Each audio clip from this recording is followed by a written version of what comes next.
Hello everyone, welcome to my YouTube channel English literature zone. आज के video में हम लोग द सनशाइन कैट, जो कि कमला दास की काफ़ी फेमस पोएम है, उसके बारे में पढ़ेंगे।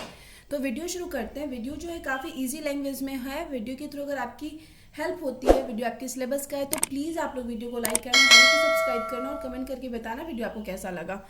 तो वीडियो शुरू करते हैं। सबसे पहले हम इंट्रोडक्शन लिखे हुए पोएम का। The poem the sunshine cat is composed by Kamala Das. जो पोएम है द सनशाइन कैट, उसको कंपोज किया गया है कमला दास के द्वारा, who is known as one of the prominent modern Indian poetess, जो कि एक प्रमुख इंडियन पोएटेस के रूप में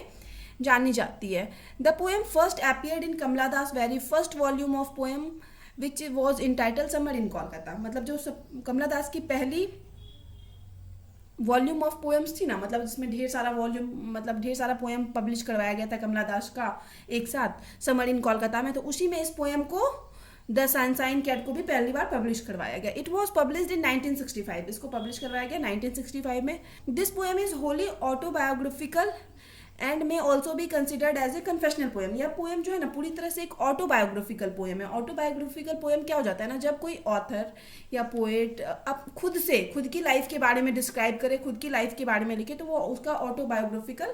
वर्क हो जाता है। And also considered as a confessional poem. Confessional poem के रूप में भी जाना जाता है ऐसा पोएम जिसमें पोएट अपने मतलब एक्सपीरियंस के थ्रू अपने लाइफ के स्ट्रगल को दिखाए, अप्स डाउन्स को दिखाए, तो एक कन्फेशनल पोएम भी है ये। थ्रू दिस पोएम, इस पोएम के जरिए the readers are introduced to the grief and agony of the narrator. तो इस पोएम के जरिए रीडर्स को इंट्रोड्यूस करवाया गया है। जो हम लोग जैसे पाठक है, हम लोग इस पोएम को पढ़ रहे हैं, तो हम लोग को इंट्रोड्यूस करवाया गया है किस चीज़ से? ग्रीफ मतलब कष्ट दिखाया गया है, एंड अगोनी और दर्द दिखाया गया है, दुख दिखाया गया है, ऑफ द नरेटर के का। ठीक है, नरेटर कौन है? कमला दास है।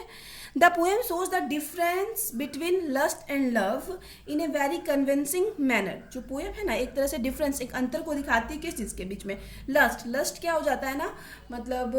लस्ट हो जाता है लालसा, फिजिकल रिलेशन को लेके अट्रैक्शन, और लव तो हो गया, लव तो आप लोग जान ही रहे होंगे। तो लस्ट और लव के बीच के डिफरेंस को दिखाती है इन ए वेरी कन्विंसिंग मैनर। और एक very convincing manner, it means बहुत विश्वासप्रद तरीके से, ठीक है, जिसमें आपको लगे कि हाँ, दोनों के बीच में डिफरेंस को दिखाया गया है। It is about cynic nature of man. इस यह किसके नेचर? शिनेक एक मीन्स निंदक, स्वार्थी नेचर है, एक प्रकृति है जो ऑफ मैन का, which makes them see the women as merely an object. या मतलब इंसान का, इट मीन्स मैन के है ना, एक स्वार्थी नेचर के बारे में है यह पोएम, जिसके कारण क्या होता है ना, वो एक औरत को सिर्फ एक ऑब्जेक्ट की तरह समझते हैं, ऑब्जेक्ट ऑफ लस्ट, मतलब अपनी लालसा बुझाने के लिए, अपने फिजिकल अट्रैक्शन या फिजिकल नीड के लिए सिर्फ एज ए वुमेन को एक ऑब्जेक्ट मानते हैं, एक पदार्थ मानते हैं, बाकी कुछ नहीं। They do not have any emotional attachment. उनको, इट मीन जो मैन होता है ना, उनको क्या होता है कि कोई भी इमोशनल अटैचमेंट नहीं होता है विथ द वुमेन के साथ। Rather they use the women, बल्कि वो क्या करते हैं, वुमेन को यूज करते हैं for satisfying their sexual lust, अपने सेक्सुअल लस्ट को फुलफिल करने के लिए, वो सेटिस्फाइड करने के लिए वो वुमेन का यूज करते हैं। तो इसी चीज के बारे में ये पोएम है। अब आगे इन दिस पोएम, इस पोएम में the poet is trying to expose, poet कोशिश करते हैं एक्सपोज करने का, हाउ हर हस्बैंड, कि कैसे उसके husband as well as so called lovers, और साथ ही साथ उसके जो लवर्स हैं, used her for satisfying their lust, कि कैसे उसका यूज करते हैं सिर्फ अपने लस्ट को संतुष्ट करने के लिए, अपने लस्ट को सेटिस्फाइड करने के लिए। She care for emotional support. She यानी इट मीन्स जो पोएटेस है, उनको इमोशनल सपोर्ट चाहिए था। लव एंड केयर, साथ ही इमोशनल सपोर्ट के साथ लव और केयर चाहिए था। दे रिमेंड कोल्ड टू इट, लेकिन जो दे हैं, दे इट मीन्स जो उनके लवर्स या हस्बैंड है, इस चीज़ को लेके बड़ा क्या रहते हैं ना, निरुत्साह रहते हैं, मतलब उनको कोई लेना देना नहीं है फीलिंग्स से पोएटेस की। एंड रिमेंड शिनेक अंटिल, और तब तक शिनेक बने रहते हैं, स्वार्थी बने रहते हैं, मतलब सिर्फ अपने बारे में, अपने सेक्सुअल नीड के बारे में सोचते हैं, तब तक जब तक सी बिकैम ए कोल्ड, जब तक कमला दास खुद भी कोल्ड नहीं बन जाती। कोल्ड इट मीन्स वो खुद के अंदर से भी सारी फीलिंग्स को खत्म कर लेती है। एंड हाफ डेड वुमेन, और अधमरी वुमेन बन जाती है, जिस इंसान के अंदर से, यह नॉर्मली सी बात है कि कोई भी फीलिंग्स खत्म हो जाएगी, इमोशनल फीलिंग्स, लव, केयर, ये वाली फीलिंग्स, तो वो क्या हो जाएगा, हाफ डेड मैन ही हो जाएगा, मैन वुमेन, तो वो अधमरी औरत जैसी हो जाती है। एक टाइम के बाद इनके अंदर से भी सारी फीलिंग्स खत्म हो जाती है, जब इनको कहीं से प्यार नहीं मिलता है। And of no use at all to man, और जब इनके अंदर से सारी फीलिंग्स खत्म हो गई, तो अब ये इनके कोई यूज की भी नहीं रही, मतलब इमोशनली डिस्टर्ब भी हो जाती है। अब आगे हम लोग अबाउट पोइट पढ़ेंगे। द पोइटेश ऑफ द पोएम, इस पोएम की जो पोइटिश कवित्री है द सनसाइन कैट की। कमला दास इज फेमस इंडियन पोइटिस, वह एक फेमस इंडियन पोइटिश है एंड नॉवलिस्ट भी हैं, who wrote in both English and Malayalam, जो कि दोनों में लिखती है, इंग्लिश में भी और मलयालम में भी। हर मलयालम नेम इज माधवी कुट्टी, उनका मलयालम नेम जो है वो माधवी कुट्टी है, एंड मुस्लिम नेम इज कमला शुरैया, और उनका जो मुस्लिम नेम है वो कमला शुरैया है। ठीक है, मतलब ये बाद में मुस्लिम से शादी कर लेती है तो उनका इस वजह से नाम कमला शुरैया पड़ जाता है, बट एज वो फेमस मेनली कमला दास के नाम से हुई थी। मोस्ट ऑफ वर्क्स में, उनके पोएम्स में उनका नाम जो है कमला दास ही यूज़ किया गया है।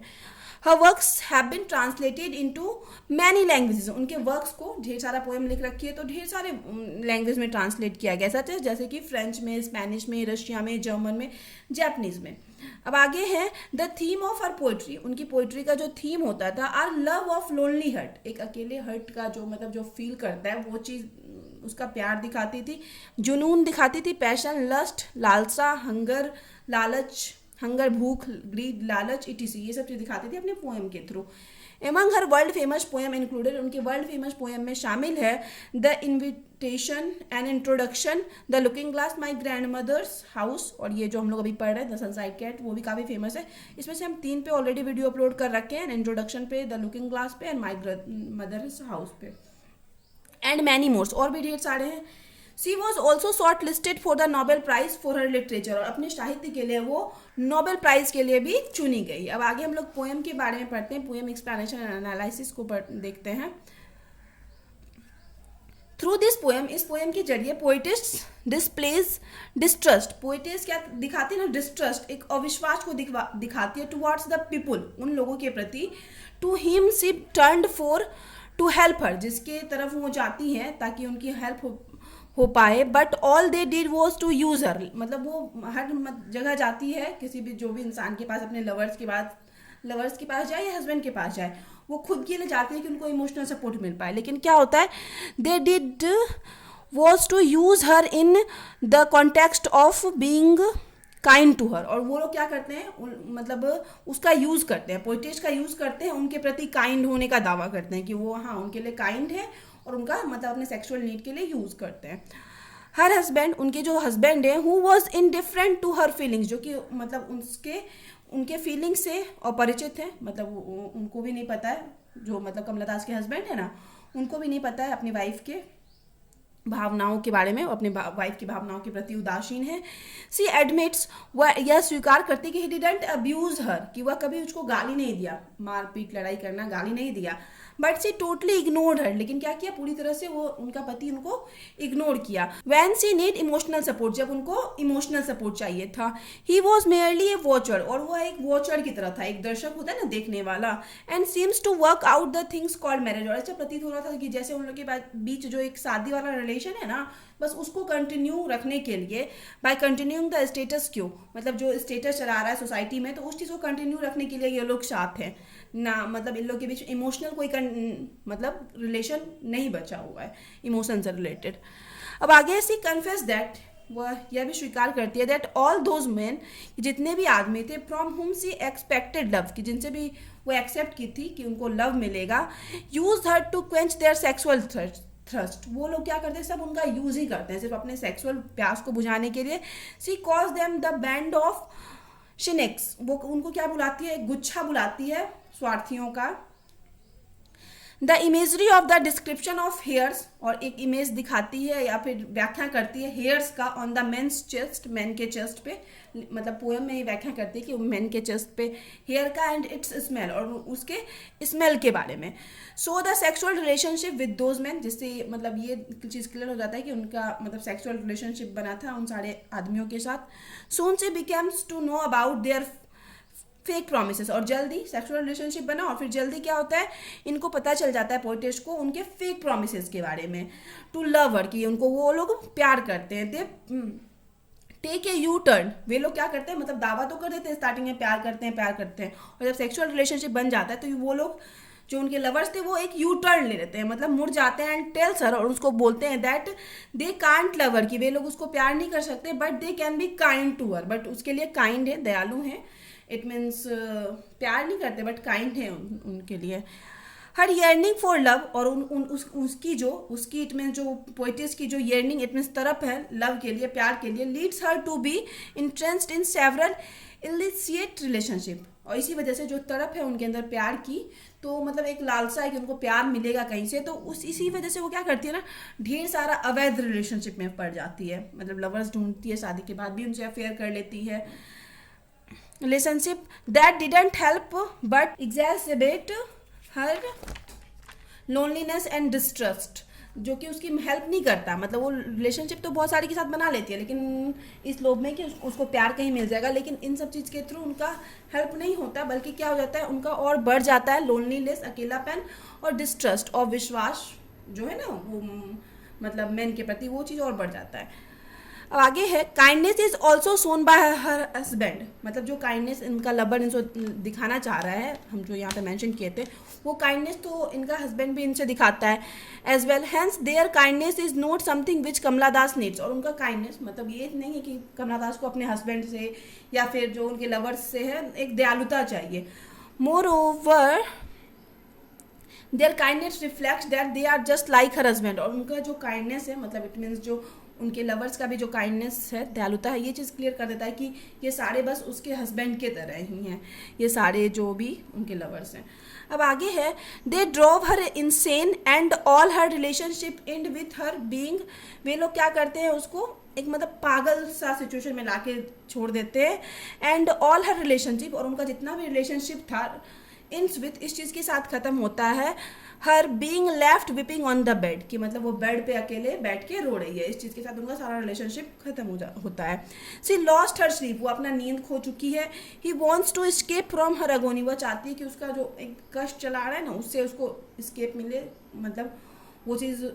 से उसको मतलब दूर हो जाए लाइफ से कष्ट, and intends to build a walls with tear, और चाहती है एक टीयर का वॉल बना देना, आंसुओं से एक दीवार बना देना चाहती है, to confine her from the ruthless world, ताकि खुद को दूर रख सके इस रूदलेस इस क्रूर वर्ल्ड से, ठीक है, जो उसकी फीलिंग्स को कोई नहीं जहाँ पे समझा। Her husband still unconcerned with her condition, और जब ये पूरी तरह से मेंटल यहाँ पे डिस्टर्ब हो चुकी है, फिर भी क्या है कि उसके हस्बैंड जो हैं अनकंसर्न, अभी भी उनके हस्बैंड को नहीं पता चला है उनके कंडीशन के बारे में, प्रिवेंट्स हर गोइंग आउट, जो कि उसको रोकते हैं बाहर जाने से, by setting her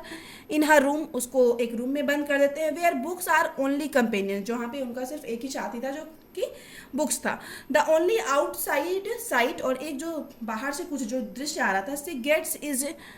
of a streak of sunshine, मतलब बाहर का जो एक ही चीज़ उनके रूम में आ पा रहा था वो एक क्या था, ए स्ट्रिक ऑफ सनसाइन, एक मतलब एक सूर्य की एक पतली सी धारा रोशनी होती है ना, वो उनके रूम में आ पा रही थी बस, विच सी पर्सोनिफाइज एज ए येलो कैट, जिसको कि वो एक मतलब येलो कैट के रूप में व्यक्त करती हैं। बट वैन विंटर कम्स, लेकिन जैसे ही ठंड आती है, the cat of sunshine disappear, तो वो सनसाइन जो मतलब धारी आ रही थी, सूर्य की रोशनी आ रही थी, वो डिसेपियर हो जाती है, ठंड में तो सूर्य बहुत कम हो जाती है, तो इस वजह से विंटर में जो अब जो सूर्य बाहर का एक ही चीज़ जो उनके रूम में प्रवेश कर पा रहा था, अब वो भी प्रवेश नहीं कर पा रहा है, वो भी गायब हो चुका है इनके रूम से, hence the title of the poem is sunshine cat, और इसी वजह से जो पोएटेस है इस पोएम का टाइटल रखती है the sunshine cat. When her husband return after his work, और जब उनके हस्बैंड जो कि उसको एक रूम में बंद करके गए हैं अपने वर्क से काम से रिटर्न होते हैं, ही फाउंड हर कोल्ड, वह उसको निरुत्साह पाते हैं, देखते हैं कि उसके अंदर कोई फीलिंग्स नहीं बची, एंड हाफ डेड, और अधमड़ी सी, ठीक है, now see is so lifeless, अब वो बिल्कुल लाइफलेस हो चुकी है, प्राणहीन हो चुकी है, and no man would come to her, और कोई मैन जो है उसके पास अब नहीं आएगा, रिलेशनशिप के लिए भी पूरी तरह से डिस्टर्ब है पोएटिस। अब आगे है लाइफ ऑफ आइसोलेशन, मतलब ये जो अकेलापन में जो लाइफ बीतता है, एंड ह्यूमिलिएशन, और साथ ही साथ ढेर सारा जो ह्यूमिलिएशन झेलना पड़ता है लाइफ में, always in premature destruction and death, ये हमेशा इस चीज़ पे इंसान को लाके एंड होता है, मतलब ये इस चीज़ पे इंसान को ले आता है, या तो उस इंसान की डेथ हो जाती है, या तो फिर डिस्ट्रक्शन, मीन्स पूरी तरह से बर्बाद हो जाता है, निराश हो जाता है वो इंसान, ठीक है, ये लाइफ का अकेलापन और ह्यूमिलिएशन जब उसको झेलना पड़ता है चारों तरफ से। अब आगे, the poet felt suffocated in the life of confinement अब पोएल को सफोकेटेड फील होता है, सफोकेटेड इट मीन्स घुटन सा फील होता है, in the life of confinement and lost her balance of mind. मतलब ये जो बंद करके उनको कारावास में रखा जा रहा था, मतलब उनका हस्बैंड उनको बंद करके रूम में जाता था, तो इस वजह से उनको सफोकेटेड घुटन सा फील होता था और वो अपना बैलेंस माइंड पे खो चुकी थी, मतलब मेंटली डिस्टर्ब हो गई है। It compelled her to snap all her ties, और इस वजह से क्या करती है ना, मतलब कंपेल्ड मतलब यही सिचुएशन उसको इस चीज़ पे जोर डालता है कि वो स्नैप ऑल हर टाइज, कि वो अपना सारा टाइज यानी बंधन तोड़ ले विद द एक्सटर्नल वर्ल्ड, मतलब बाहरी दुनिया के साथ जो भी उनका रिलेशन है, जो भी मतलब कुछ बचा है, वो भी क्या करे, वो उस चीज़ को भी ख़त्म कर दे बाहरी दुनिया के साथ। सी वॉज टोटली ड्यूमेनाइज्ड, वह पूरी तरह से ड्यूमेनाइज्ड हो जाती है। इट मीन्स उनके अंदर कुछ भी पॉजिटिवनेस नहीं बचता है, मतलब पूरी तरह से फीलिंगलेस हो गई है। And lost her relevance as a women, और एक वुमेन के रूप में अपनी योग्यता भी खो चुकी है। अनफिट फॉर सेक्सुअल पर्पस, और सेक्सुअल पर्पस जो कि मेनली माना जाता है कि जिसके लिए होती है वुमेन, उसके लिए भी अब क्या है, अयोग्य है, अनफिट है। All types of lustful relationship, जितना भी लस्टफुल रिलेशनशिप होता है जिसमें फिजिकल नीड को, फिजिकल रिलेशनशिप को इंपॉर्टेंस दिया जाता है, मैरिटल और एक्स्ट्रा मैरिटल, चाहे वो शादी वाला रिलेशन हो या फिर शादी के अलावा जो अफेयर हो उसमें हो, शेयर एक कॉमन ट्रेजिक फेट, सबका इसी तरह से एक ट्रेजिक फेट होता है, दुखद एंड होता है, जैसे पोइटिस का हुआ। अब आगे हम लोग कंक्लूजन को देखते हैं। 10 इस प्रकार, now we can says that, इस प्रकार हम लोग कह सकते हैं इन द पोएम, इस पोएम में द सनशाइन कैट में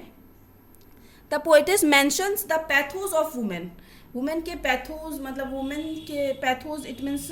एक मनोभाव को दिखाती है कि वुमेन के अंदर क्या क्या चल रहा होता है, उसको दिखाती है। Who fail to get the real love, जो कि फेल हो जाती है पूरी तरह से रियल लव को पाने के लिए, आइदर फ्रॉम हर हस्बैंड और फ्रॉम हर लवर्स, चाहे वो उसके हस्बैंड से हो या फिर लवर से हो, जो कि मतलब पूरी तरह से फेल हो गई है लव को पाने में। दे ऑल लव्ड हर, वे लोग सब उसको प्यार करते हैं, but denied the spiritual thrills of love, प्यार करते हैं लेकिन किस तरीके का, फिजिकल नीड टाइप का प्यार जो होता है, फिजिकल रिलेशनशिप वाला प्यार, और इस चीज़ से मना करते हैं। The spiritual thrills, spiritual thrills क्या हो जाता है ना, आध्यात्मिक, एक मीन्स स्पिरिचुअल का मीनिंग तो नॉर्मली आध्यात्मिक होता है, बट स्पिरिचुअल का एक मीनिंग ये होता है कि जो रिलेटेड हो आपकी आत्मा से, स्पिरिट से रिलेटेड हो, सोल से रिलेटेड हो। तो कोई वैसा तो उनके साथ था ही नहीं जो उनके सोल से जुड़ पाए, आत्मा से जुड़ पाए। थ्रिल्स ऑफ लव, मतलब कोई उनको वैसा सोल से रिलेटेड वाला लव, रोमांच, उनके उस तरीके का प्यार कोई उनको नहीं दे पाता है। तो यहाँ पे जो है वीडियो ख़त्म होता है। वीडियो अगर आपको अच्छा लगा, आपके सिलेबस का है, तो प्लीज़ आप लोग वीडियो को लाइक करना, चैनल को सब्सक्राइब करना और कमेंट करके बताना वीडियो आपको कैसा लगा। मिलते हैं नेक्स्ट वीडियो में नेक्स्ट टॉपिक के साथ।